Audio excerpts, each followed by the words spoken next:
wowe musore w'umuyisilamu cyangwa mukobwa w'umuyisilamu kazi cyangwa umunyarwanda muri rusange cyangwa uwariwe wese, ni gute wajya kugura ibiyobyabwenge ugatanga amafaranga yawe ukaza kwangiza ya ngabire y'ubwenge Imana yaguhaye? Abacuruza ibiyobyabwenge, ababikwirakwiza, abakorana nabyo, abo ni abantu bamwe bita ngo ni abarozi bakomeye cyane. Abo ni abantu babi mu muryango mugari w'abantu.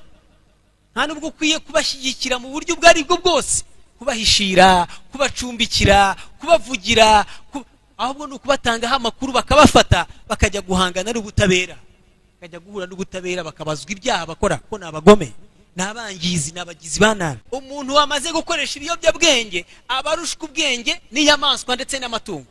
Umuntu wangije ubwenge bwe mujya mubibona hano mu muhanda, aho umuntu aba atwaye imodoka kubera ubwenge yamaze kubwangiza, ngo bukaba ibyo yanyweye biri kumubwira yuko niyo imodoka ikozeho reka rwose nta kibazo.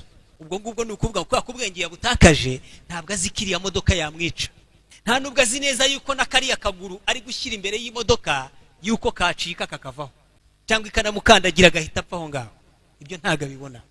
Nyamara ihene iyo igiye kwambuka, cyangwa imbwa cyangwa inka, yo irabanza igakebuka ikareba hepfo no haruguru. Ubwo ibyo biratwereka ngo umuntu wamaze gukoresha ibiyobyabwenge aba arushwa ubwenge n'inyamaswa ndetse n'amatungo. Ibyo ni urugero rufatika cyane. Mu gihe imbwa cyangwa ihene cyangwa inka mbere yo kwambuka umuhanda, murabizi ibyo ngibyo, irabanza ikareba hepfo ikareba haruguru cyangwa ikirukanka cyane. Biri kuvuga ngo ahangaha ntago ari aho gutinda, bivuga ngo ifite ubwenge. Iramutse ibonye ikintu cyayigirira nabi iragihunga ikagenda. Ariko umuntu wamaze kuba imbata y'ibiyobyabwenge, ikimugirira nabi ntabakibona, n'icyamwangiriza ntabakibona, n'icyamuhitana ubuzima bwe ntabwo abakibona. Bivuga ngo ubwenge bwamaze kugenda, n'ubu muntu bwamaze kuvamo. Reka dutangire rero twiringiye Imana subhanahu wa ta'ala, turebere hamwe mbere na mbere ibiyobyabwenge n'iki, igisobanuro cyabyo. Mu nshamake, ibiyobyabwenge bisobanuye ikintu cyose umuntu yakoresha yakwinjiza mu mubiri we. Kwinjiza mu mubiri ni ukuvuga ngo yaba yakihumurije, yaba yakinyweye kakimbira mu nda, yaba yagikozeho, cyangwa yaba yakiteye mu rushinge, cyangwa ari ibyo yagotomeye, cyangwa ari ibyo yatumuye nk'umwotsi n'ibindi. Icyo kintu cyose umuntu akoresha binyuze muri izo nzira, hari n'ibyo bareba gusa, kubirebaho gusa. Umuntu akarebesha ijisho, umubiri n'imitekerereze ye igahita ihinduka. Ibyo ngibyo rero, ikintu cyose umuntu yakoresha muri ubwo buryo kigahita gitesha umurongo imitekerereze ye, akagira indi mitekerereze itandukanye niyo yari afite, ndetse n'imbaraga z'umubiri zigacika, imitekerereze ye ikangirika. Ariyo mpamvu byiswe ibiyobyabwenge. Byiswe ibiyobyabwenge nyine kubera yuko birabuyobya bikabutesha umurongo, bigatuma ubwenge budakora neza ngo bukore nk'uko bisanzwe. Ubundi ubwenge bwacu ni ingabire ikomeye cyane Imana yaduhaye.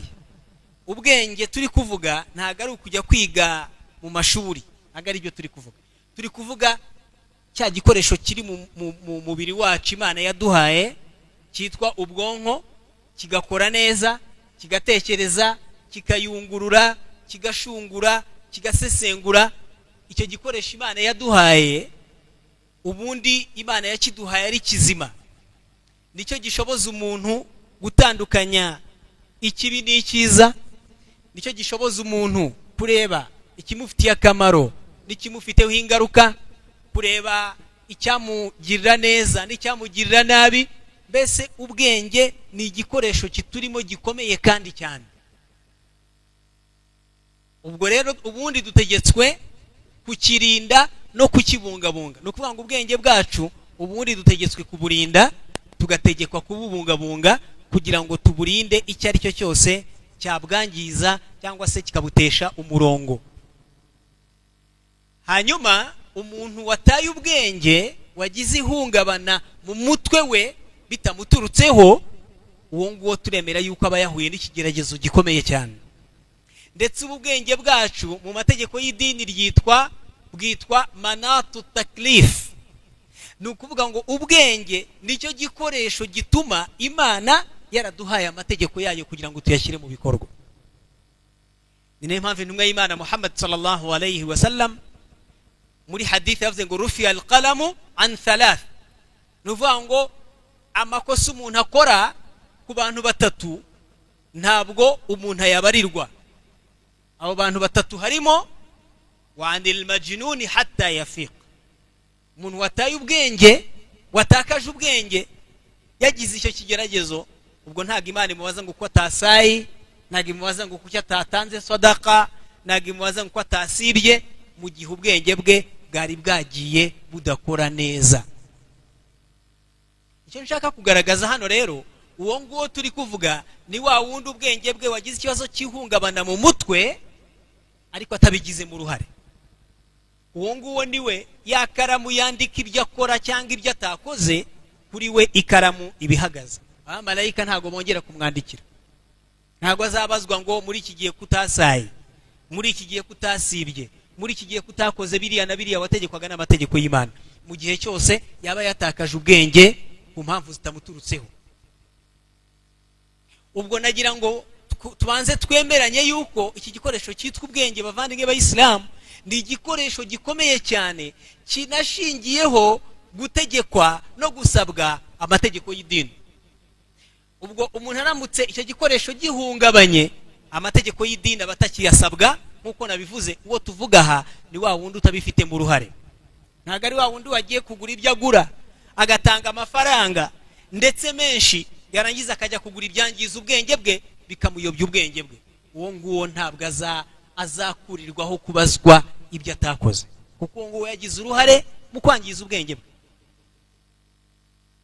Ni nayo mpamvu Imana subhanahu wa ta'ala muri Qur'an, muri ayatu nyinshi cyane, la'allakum ta'qilun, izo aya zirahari cyane, afala ta'qilun, Imana iti ese ntago mufite ubwenge, ese nimutekereza, ese Imana yakunze kutubaza cyane gukoresha ubwenge.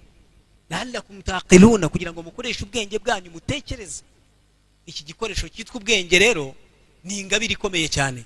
Niyo mpamvu hari umuhanga avuze igisigo agaragaza agaciro k'ubwenge, aravuga ati wa afdalu qismillahi lilmar'i aqluhu wa laysa fil khairati shay'un yuqaribuhu. Ibiyobyabwenge ni iki? Igisobanuro cyabyo mu nshamake, ibiyobyabwenge bisobanuye ikintu cyose umuntu yakoresha yakwinjiza mu mubiri we. Kwinjiza mu mubiri ni ukuvuga ngo yaba yakihumurije, yaba yakinyweye kakimbira mu nda, yaba yagikozeho, cyangwa yaba yakiteye mu rushinge, cyangwa ari ibyo yagotomeye, cyangwa ari ibyo yatumuye nk'umwotsi n'ibindi. Icyo kintu cyose umuntu akoresha binyuze muri izo nzira, hari n'ibyo bareba gusa, kubirebaho gusa, umuntu akarebesha ijisho, umubiri n'imitekerereze ye igahita ihinduka. Ibyo ngibyo rero, ikintu cyose umuntu yakoresha muri ubwo buryo kigahita gitesha umurongo imitekerereze ye, akagira indi mitekerereze itandukanye niyo yari afite, ndetse n'imbaraga z'umubiri zigacika, imitekerereze ye ikangirika. Ariyo mpamvu byiswe ibiyobyabwenge. Byiswe ibiyobyabwenge nyine kubera yuko birabuyobya bikabutesha umurongo, bigatuma ubwenge budakora neza ngo bukore nk'uko bisanzwe. Ubundi ubwenge bwacu ni ingabire ikomeye cyane Imana yaduhaye. Ubwenge turi kuvuga ntago ari ukujya kwiga mu mashuri, ntago ari byo turi kuvuga. Turi kuvuga cya gikoresho kiri mu mubiri wacu Imana yaduhaye, cyitwa ubwonko, kigakora neza, kigatekereza, kikayungurura, kigashungura, kigasesengura. Icyo gikoresho Imana yaduhaye, ubundi Imana yakiduhaye ari kizima, nicyo gishoboza umuntu gutandukanya ikibi n'icyiza, nicyo gishoboza umuntu kureba ikimufitiye akamaro n'ikimufiteho ingaruka, kureba icyamugirira neza n'icyamugirira nabi. Mbese ubwenge ni igikoresho kiturimo gikomeye kandi cyane. Ubwo rero ubundi dutegetswe kukirinda no kukibungabunga. No kuvuga ngo ubwenge bwacu ubundi dutegetswe kuburinda, tugategekwa kububungabunga kugira ngo tuburinde icyo ari cyo cyose cyabwangiza cyangwa se kikabutesha umurongo. Hanyuma umuntu wataye ubwenge, wagize ihungabana mu mutwe we bitamuturutseho, uwo nguwo turemera yuko aba yahuye n'ikigeragezo gikomeye cyane. Ndetse ubwenge bwacu mu mategeko y'idini bwitwa manatu taklif. Ni ukuvuga ngo ubwenge nicyo gikoresho gituma Imana yaraduhaye amategeko yayo kugira ngo tuyashyire mu bikorwa. Ni nayo mpamvu intumwa y'Imana Muhammad sallallahu alayhi wa sallam muri hadith yavuze ngo rufi al-qalamu an thalath. Nuvuga ngo amakosa umuntu akora ku bantu batatu ntabwo umuntu yabarirwa. Abo bantu batatu harimo wa anil majnuni hatta yafiq. Umuntu wataye ubwenge, watakaje ubwenge, yagize icyo kigeragezo, ubwo ntago Imana imubaza ngo ko atasayi, ntago imubaza ngo kuki atatanze sadaka, ntago imubaza ngo ko atasibye, mu gihe ubwenge bwe bwari bwagiye budakora neza. Icyo nshaka kugaragaza hano rero, uwo nguwo turi kuvuga ni wa wundi ubwenge bwe wagize ikibazo cy'ihungabana mu mutwe ariko atabigize mu ruhare. Uwo nguwo niwe ya karamu yandika ibyo akora cyangwa ibyo atakoze, kuri we ikaramu ibihagaze. Abamarayika ntago bongera kumwandikira, ntago azabazwa ngo muri iki gihe kutasaye, muri iki gihe kutasibye, muri iki gihe kutakoze biriya na biriya wategekwaga n'amategeko y'Imana. Mu gihe cyose yaba yatakaje ubwenge ku mpamvu zitamuturutseho.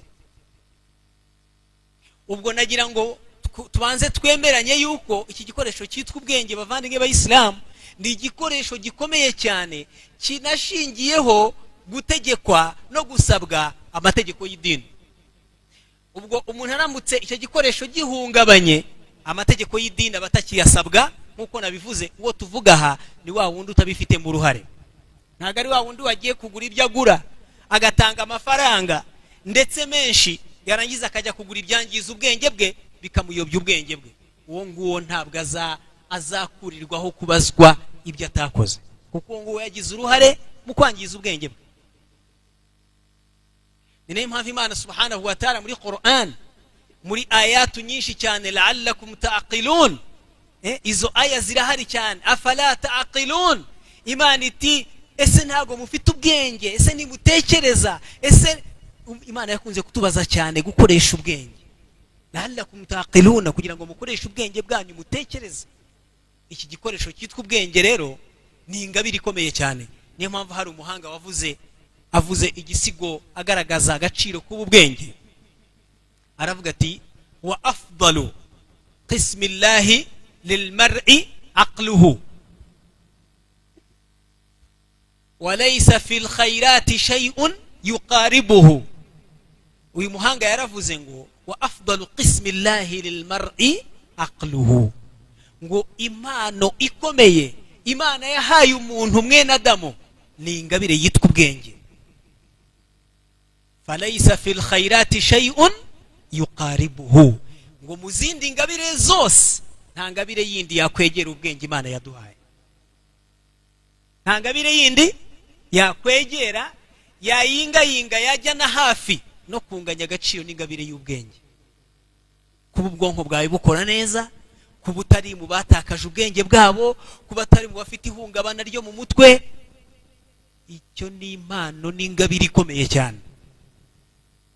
Niyo mpamvu umuntu watakaje ubwenge, bavandimwe b'Islam, umuntu wamaze gutakaza ubwenge, wangije ubwenge bwe, uwo nguwo abarutwa n'inyamaswa ndetse n'amatungo. Umuntu wamaze kwangiza ubwenge bwe, wamaze kujya mu biyobyabwenge, wamaze kugira uruhare mu kwiyangiza, abarushwa ubwenge n'itungo ndetse n'inyamaswa. Umuntu ashobora kwibaza ati sibyo bishoboka bite? Reka mbaho urugero rworoshye cyane. Umuntu wangije ubwenge bwe mujya mubibona hano mu muhanda, aho umuntu aba atwaye imodoka kubera ubwenge yamaze kubwangiza, ngo bukaba ibyo yanyweye biri kumubwira yuko ni imodoka ikozeho, reka rwose nta kibazo. Kugira ngo mujya mubibona aho umuntu ajya mu muhanda agatega ukugura imodoka, ubwo ngubwo ni ukuvuga ko ubwenge yabutakaje, ntabwo azikiriya modoka yamwica. nta nubwo azi neza yuko nakariya kaguru ari gushyira imbere y'imodoka yuko kacika kakavaho, cyangwa ikanamukandagira agahita apfa aho ngaho. Ibyo ntago abibona. Nyamara ihene igiye kwambuka, cyangwa imbwa cyangwa inka, yo irabanza igakebuka ikareba hepfo no haruguru. Ubwo ibyo biratwereka ngo umuntu wamaze gukoresha ibiyobyabwenge abarushwa ubwenge n'inyamaswa ndetse n'amatungo. Ibyo ni urugero rufatika cyane. Mu gihe imbwa cyangwa ihene cyangwa inka mbere yo kwambuka umuhanda, murabizi ibyo ngibyo, irabanza ikareba hepfo ikareba haruguru, cyangwa ikirukanka cyane. Ubwo biri kuvuga ngo ahangaha ntago ari aho gutinda, bivuga ngo ifite ubwenge. Iramutse ibonye ikintu cyayigirira nabi iragihunga ikagenda. Ariko umuntu wamaze kuba imbata y'ibiyobyabwenge, ikimugirira nabi ntabakibona, n'icyamwangiriza ntabakibona, n'icyamuhitana ubuzima bwe ntabwo abakibona. Bivuga ngo ubwenge bwamaze kugenda, n'ubu muntu bwamaze kuvamo. Niyo mpamvu Imana subhanahu wa ta'ala iravuga iti awalam yaraw anna khalaqna lahum mimma amilat aydina an'ama fahum laha malikun wa dhallalnaha lahum faminha rakubuhum wa minha ya'kulun wa lahum fiha manafi' wa masharib afala yashkurun.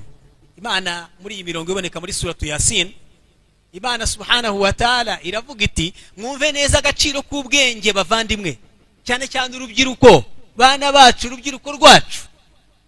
Murinde ubwenge bwanyu, mumenye ko Imana yabahaye ubwenge ari igikoresho gikomeye cyane tugomba kurinda neza.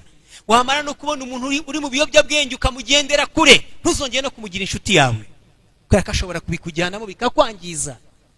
Mwumve neza uyu murongo burya Imana ibuvuga. Imana iravuga iti awalam yaraw, ese yemwe bantu ntimwitegereza ngo murebe neza, anna khalaqna lahum mimma amilat aydina an'ama fahum laha malikun. Imana iravuga iti abantu ntibareba ngo bamenye ko, babone ko twabaremeye n'amaboko yacu, tubaremera inyamaswa n'amatungo, fahum laha malikun. Aba bantu akaba ari bo bategeka ibyo bintu byose, inyamaswa, amatungo. Bavandimwe b'Abayisilamu, ubwenge Imana yahaye umuntu ni ikintu gikomeye cyane. Intare murabona ko itinyitse, murabona ibigango intare ifite, nta wayihangara, nta wayijya imbere, yakwica abantu amagana n'amagana, cyangwa ingwe cyangwa n'izindi nyamaswa, inzovu zikomeye nk'uko tuzibona. Ariko bavandimwe b'Abayisilamu, nubwo ifite ibigango, nubwo ifite ubugome, nubwo ishobora kwica umuntu, nubwo atanarwana nayo, ariko umuntu n'ubundi ziriya nyamaswa umuntu ni uzitegeka. Mu bubasha Imana yahaye umuntu bw'ubwenge, itahaye ziriya nyamaswa ngo zigeze ku muntu, nubwo nazo zifite ubwenge, ariko ntabwo bugeze ku bw'umuntu. Umuntu arazitegeka hamwe n'amakare y'intare yose, lakini pamoja na hayo ibiri munsi ya mwene Adamu. Reka mbaho urugero. None se ntago mwabonye bazana intare muri parike y'Akagera hano bazivanye mu gihugu cya Afurika y'Epfo? Twarabibonye. None se hariya mu ishyamba muri parike ntihaba abaganga bavura ziriya nyamaswa? Bivuga ngo mwene Adamu ayirusha ubwenge, nubwo ifite amakare, nubwo ayitondera bwose, ariko birangira yirushije ubwenge n'amayeri kuko ayirusha ubwenge. Intare rwose barayifata bakayisinziriza, bakayibaga, bakayivura, bakayigendera amasaha, iri bukanguke igakanguka bayivuye iruhande bajye. Muri ayo masaha avuga ngo amasaha 10, urugero tuyiteye urushinge rwo kuyisinziriza amasaha 10. Ubwo turayivura amasaha 8 cyangwa 9, hanyuma irakanguka abantu bagiye, kayivura bakanayibaga bakayikuramo cyana cyayo mu nda. Kuko umuntu ni umuntu nyine afite ubwenge burenze ubwiriya ntare, nubwo ifite amakare, nubwo itinyitse bwose, ariko umuntu ayirusha ubwenge kubera bwa bwenge Imana yamuhaye. Ubwo biratwereka ngo agaciro k'ubwenge ni ikintu gikomeye cyane, ntabwo umuntu akwiye kubwangiza ku giti cye. Ibyo ni uguhakana no guhinyura ingabire z'Imana. Ni nko kubwira Imana ngo Mana Nyagasani, iyi nema n'ingabire wampaye y'ubwenge bukora neza ntago ngishaka, ngewe ngiye gutanga amafaranga yanjye nyangize ku giti cyanjye. Ubwo nuko nguko umuntu aba ari gukora. Imana iravuga muri iyo aya rero twari dusomye muri suratu Yasin, Imana iravuga iti fahum laha malikun, izo nyamaswa ayo matungo Imana iravuga ngo mwene Adamu niwe ubiyobora, niwe ubitegeka. Imana iravuga iti wadhallalnaha lahum, Imana ngo twacishije bugufi izo nyamaswa n'ubukare bwazo n'amahane n'imbaraga n'ibigango, ayo matungo. Imana iravuga wadhallalnaha lahum, ayo matungo n'izo nyamaswa twazitegetse, twazigeneye ko zigomba guca bugufi imbere ya mwene Adamu, akazitegeka akaziyobora. Niyo mpamvu ubona umwana ufite imyaka 5, 6, 7, ibyo murabizi, aho borora umwana w'imyaka 5, 6, 7 ufite ibiro 20 cyangwa 30, afata inka ebyiri eshatu enye, ishyo ry'inka agashorera inka, akayigarura akayikubita akayiragira akayicyura akayikama, kubera ubwenge Imana yamuhaye ari amatungo adafite. Ariko ugiye kureba ibiro inka ifite n'ibigango ifite n'uburemere ifite n'imbaraga ifite, ntabwo uriya mwana yarakwiye kuba yayigerere yayiha umurongo ngo ayiragira yicyura ayinyuze hariya ayitegeka ayiha amabwiriza, kubera bwa bwenge Imana yamuhaye. Twatanze urugero ku matungo, dutanga urugero ku nyamaswa, dutanga urugero ku biremwa byose byo mu isi. Murebe ibikoresha Imana yaduhaye, ubwenge Imana yahaye umuntu butangaje. Murebye uko ubwato bugenda ari amato manini twara imitwaro n'amatoni y'imizigo, ariko ntibwibire ngo bujye hasi mu mazi. Murebe indege kugenda mu kirere, murebe n'ibindi bidutwara mu buzima busanzwe. Biya ni byerekana yuko iki gikoresho cyitwa ubwenge ni igikoresho gikomeye, gihambaye, kidafite n'umupaka wo gutekereza. Kandi mwene Adamu buriya noneho tubyumve neza, ubuhanga bugaragaza ko ubushobozi bw'ibyo tumaze gukoresha nka bene Adamu ni bikeya cyane kurusha n'ibyo batari bakoresha mu bwenge Imana yaduhaye. Nuvuga ngo igipimo cy'imitekerereze mu rwego rwo gukoresha ubu bwenge no kububyaza umusaruro biracyari hasi cyane muri bene Adamu. Nuvuga ngo hari byinshi, igipimo kinini cyane bene Adamu batari bagira amahirwe yo gukoresha ku bushobozi bw'ubwenge Imana yaduhaye. Ibyo rero biratwereka agaciro gakomeye k'iki gikoresho Imana yaduhaye cyitwa ubwenge bwacu. Imana iti faminha rakubuhum wadhallalnaha lahum, twategetse ari amatungo n'inyamaswa guca bugufi imbere y'umuntu.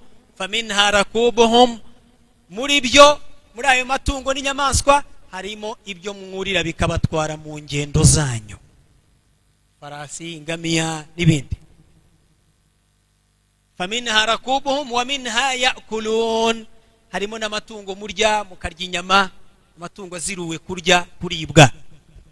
Imana iti walahum fiha manafi' wa masharib, ngo mufitemo n'izindi nyungu nyinshi. Inyungu murebe uruhu, inyungu zivamo imyenda, ibikandara, inkweto n'ibikoresho bitandukanye, n'ibindi bitandukanye biva kuri ziriya ari amatungo, ayo mahembe n'ibindi bitandukanye, ifumbire n'ibindi. Imana iti wa masharib, munywa n'amata akomotse muri ariya matungo yanyu. Imana iti afala yashkurun, ese yemwe bantu, yemwe bene Adamu, kuki mudashimira Imana kuba yarabahaye iyo ngabire y'ubwenge bwo kubashoboza gutegeka no kuyobora no guha umurongo ibiri mu isi byose bikaba biri munsi ya mwene Adamu? Ngo n'ubwenge Imana yaduhaye.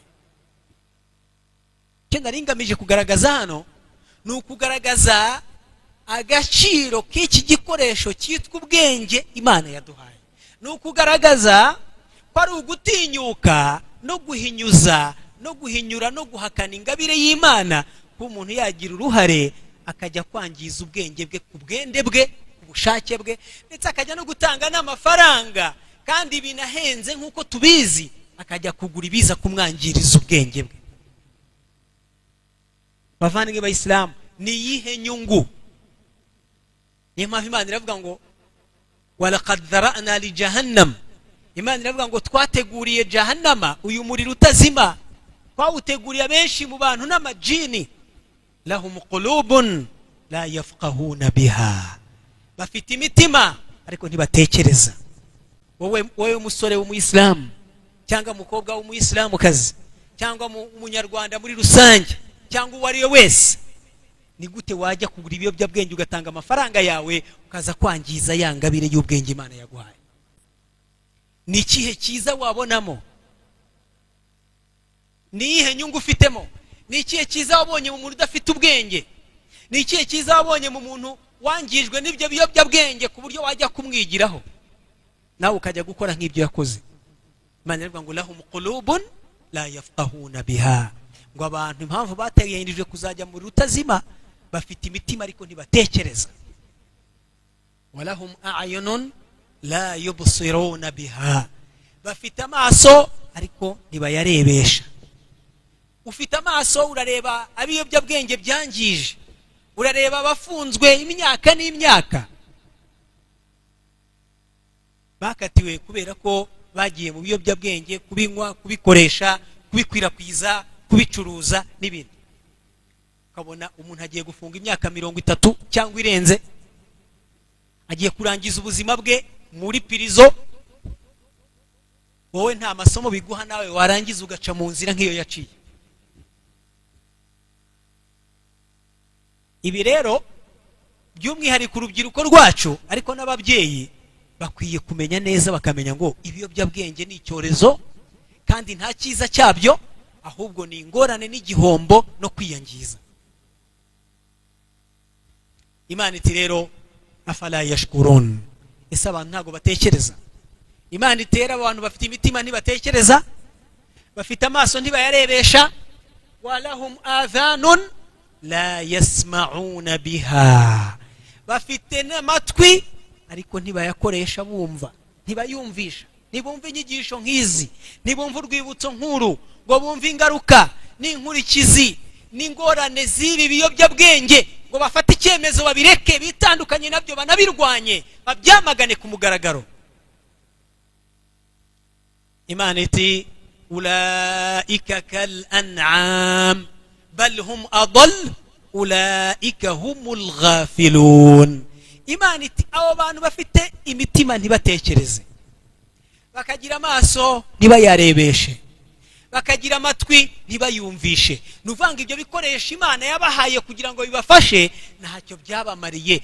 Kubera iyo mpamvu ulaika kal an'am, Imana iti abo bameze nk'amatungo, bal hum adallu, ahubwo baranayobye, bari munsi y'amatungo nayo arabaruta, kuko twabivuze. Umuntu agira ubwo arutwa ubwenge n'ihene, umuntu akagira ubwo arutwa ubwenge n'inka cyangwa inkoko cyangwa n'izindi nyamaswa n'amatungo Imana yaremye, yayahaye ubwenge butageze ku bwacu, ariko ubwacu twarabwangije. Natanze urugero, niyo wumva ko bitashoboka, wakwibaza ngo ubwo se ngo umuntu yarushwa ubwenge n'ihene gute? Natanze urugero, urwo rubyiruko rwacu cyangwa n'abandi bakuze abamaze kuba imbata z'ibiyobyabwenge, byamaze kwangiza no gutesha umurongo no kuyobya. Iyo umuntu agiye mu muhanda ntanamenya ko imodoka yamugonga ngo apfe, ahubwo ajya mu muhanda akayitega ikirenge, akayitega umugeri.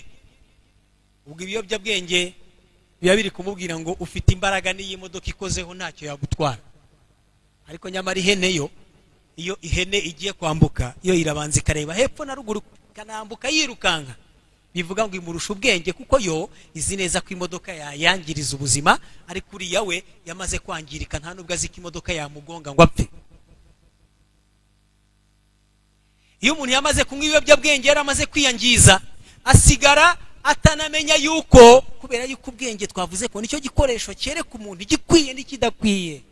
Ubwenge nibwo bwereka umuntu yuko umwenda yambaye usa nabi, ageze igihe cyo kuwukuramo akajya kuwumesa agahindura.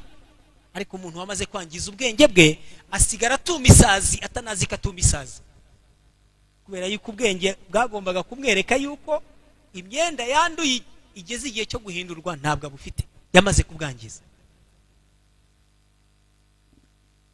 Umuntu kubera gukoresha ibiyobyabwenge bikamwangiza, umuntu agera ubwo yiba, nawe ubwo akagera ubwo yiyiba. Ubwo se wambwira gute umuntu afite inkweto yarangiza ubwo ku giti cy'akazigurisha kugira ngo ajye kugura biriya, akibiza iwabo, akibiza abaturanyi, akiba nize bwite nawe akiyiba, yarangiza akazigurisha agasigariraho. ubwo se urumva uwo muntu hari ubuzima afite muri we? hapo kuna maisha jamani? aho ngaho harimo ubuzima? nta buzima burimo. uwo muntu yararangiye, yapfuye ahagaze, niko babyita gupfa umuntu ahagaze. ni ukubona umuntu agenda lakini hamna kitu, nta muntu urimo, yararangiye. ibaza aho umuntu ajya gufata inkweto z'akazigurisha nta nubwo agiye kuzigurisha, wenda tuvuge ngo hari igihe wenda ngo ubukene bwamukubise akavuga ati mfite inkweto 10 reka ngurishemo 2, wenda izindi andi nyakemuza ikibazo cy'ubuzima. oya, nta nubwo ari nibyo, ahubwo ni ukuzigurisha kugira ngo abone ibyo atumura, ajye kugura bya biyobyabwenge, hanyuma asigara agendesha amaguru.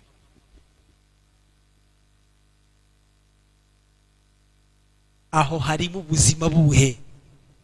rubyiruko nimutubwire icyiza kirimo ni ikihe? ni iyihe nyungu irimo? mutubwire icyiza abantu babonamo ni ikihe? ubwo muraza kutubwira. rero bavandimwe, ibiyobyabwenge aho twagaragazaga yuko ibiyobyabwenge ni ikintu kibi, ni icyorezo umuntu wese agomba kubona ko abacuruza ibiyobyabwenge, ababikwirakwiza, abakorana nabyo, abo ni abantu bamwe bita ngo ni abarozi bakomeye cyane. abo ni abantu babi mu muryango mugari w'abantu. nta nubwo ukwiye kubashyigikira mu buryo ubwo ari bwo bwose, kubahishira, kubacumbikira, kubavugira, ahubwo ni ukubatangaho amakuru, bakabafata bakajya guhangana n'ubutabera, bakajya guhura n'ubutabera, bakabazwa ibyaha bakora ko ni abagome, ni abangizi, ni abagizi ba nabi. uramutse uzi umuntu ucuruza ibintu nk'ibyo ngibyo ukamuhishira, ntutanga amakuru, wagombye gutanga amakuru bakamukurikirana. uwo si umuntu wo guhishira, kubera yuko nawe azakwangiriza. niba yangije umwana w'umuturanyi se, 1 2 3 4 5 igihumbi, wowe se umwana wawe nawe aho azakinira naho ngaho, nawe azagerwaho n'ibyo byose. ni bangahe se mu bana bacu bari abahanga mu mashuri, byarabangije, bari kuzigirira akamaro, bakagirira akamaro imiryango yabo bakomokamo, bakagirira akamaro ababyeyi babo, bakagirira akamaro idini yabo, bakagirira akamaro igihugu cyabo, ariko bamaze kwangirika. uwangijwe n'ibiyobyabwenge se, icyiza abasigaranye ni ikihe se? asigara ari umuzigo n'umutwaro n'imbogamizi ku isi abatuye isi bose. umuntu yibera umutwaro bwe ku giti cye. twavuze iyo umuntu agurisha, akigurisha n'ibye, akiyiba, akaba afite inkweto akazigurisha, agasigara agenderaho, akaba afite ishuka akayigurisha, agasigara atiyoroshe, nawe ubwe amejisahau hata mwenyewe, nawe ubwe yari yibagiwe. aho ni Imana ivuga ngo wala takunu kalladhina nasullaha fansahum anfusahum. Imana ivuga ngo nimuzabe nka babandi bibagiwe Imana, nawe ubwabo bagera ubwo biyibagirwa. umuntu yibagirwa Imana agatangira gutana ku mategeko yayo, nawe ubwo akaza kugera ubwo yibagirwa, ntamenye n'ibimufitiye ingaruka, nawe ubwe ntabimenye, akigomera, nawe ubwo akigirira nabi. umuntu yibera umuzigo ubwe ku giti cye, kibera umutwaro, akabera umutwaro umuryango we. bavandimwe b'Abayisilamu, nimutekereze, umuryango warahuye n'ikigeragezo cyo kugira umwana cyangwa abana bajya muri ibyo biyobyabwenge bakangirika.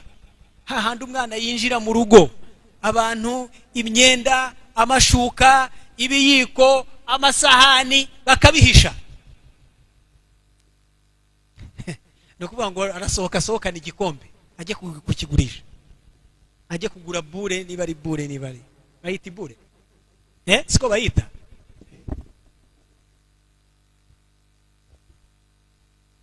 ubwo isahani irahita igenda, arayiriraho, ntabwo ayigarura. ibaze isahani umuntu ariraho akayiba. ishuka, abantu mu rugo bahora bataka amashuka, ishuka yabuze, igikombe cyabuze, isahane yabuze, isafuriya yabuze. jameni,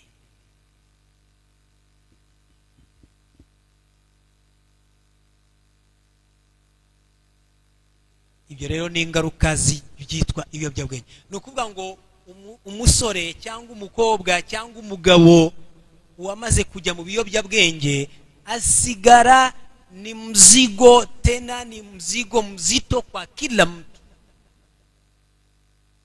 Asigara ari umuzigo n'umutwaro uremereye ku bantu bose, kwa jamii, umuryango mugari w'abantu, societe yose.